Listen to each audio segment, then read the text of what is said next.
7 CPNS di lingkungan LPP RRI Takengon turut diambil sumpah janji jabatan PNS. Kepala RRI Takengon Nurdin menyampaikan beberapa pesan kepada ASN tersebut.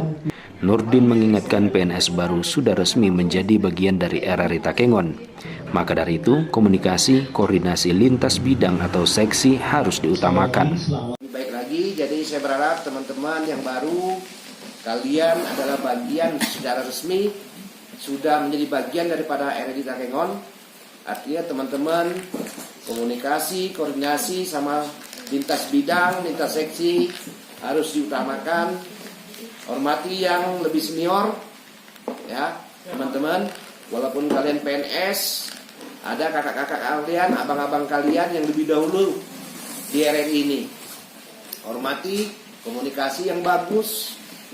Ketika ada permasalahan, dikomunikasikan, dikoordinasikan. Kepala RRI Takengon Nurdin mengajak PNS baru di lingkungan RRI Takengon untuk mencintai pekerjaan dan tidak menjadikan pekerjaan sebagai beban, melainkan menjadikan pekerjaan sebagai hobi.